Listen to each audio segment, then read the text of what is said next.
Where your treasure is, there will your heart be also. God has given us unlimited treasures in His Word. Every time we open it, we can discover a new treasure or admire an old one. What will we find today? Here's Carla Early with Treasure Hunt in the Word. Sometimes just one word makes a difference in how we understand the Bible. And I believe every word God chose for a specific purpose. That's true with one little word in the passage we're studying today. I'd never really noticed it before. Martha and Mary had sent a messenger to Jesus to tell him that their brother Lazarus was sick in hopes that Jesus would heal him. Jesus said, "This sickness is not unto death, but for the glory of God, so that the Son of God may be glorified through it." Yesterday we talked about the word unto, which means the purpose of Lazarus' sickness was not death. That was just a stop along the way. But you'd still think Jesus would want to hurry to Bethany to comfort Martha and Mary at the very least, especially after we read verse 5. Now Jesus loved Martha and her sister and Lazarus. And in case you're wondering, that word for love is agape, meaning God's kind of all-encompassing love, that kind of love that God had sending Jesus to die for the sins of the world. But get this next verse. So, when he heard that he was sick, he stayed 2 more days in the place where he was. That word so got my attention. It's usually translated therefore, and when we see a therefore, we look at the verse before it to see what the therefore is there for. So we could read it like this: because Jesus loved Martha, Mary, and Lazarus with God's all-encompassing love, he didn't hurry to them, but stayed where he was another 2 days. It was because of Jesus' love that he stayed away. Knowing what we do, we understand that Jesus, being omniscient, knew what he was doing. This was all part of his plan.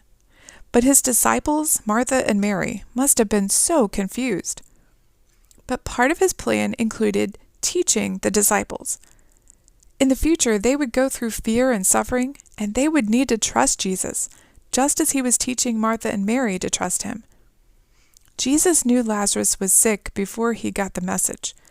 He knew why Lazarus was sick, what he would do, and how this would begin a series of events that would lead to his crucifixion and the salvation of his people.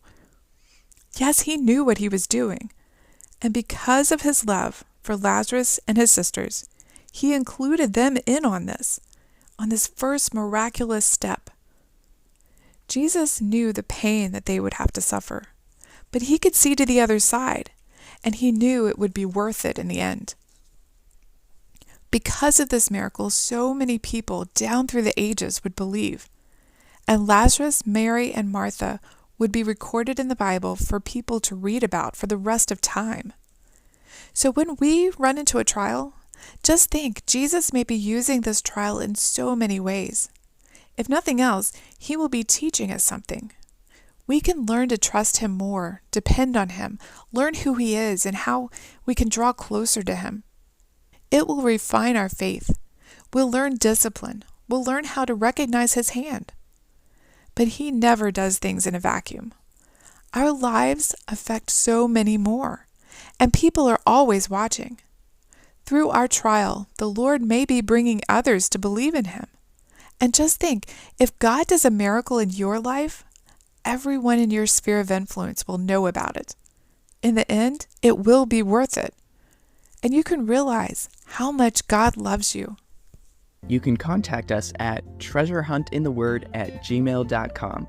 We'd love to hear the treasures God has given you through his word. You can listen to other episodes on our website, which you can find in the description below. Thank you for listening, and remember, where your treasure is, there will your heart be also.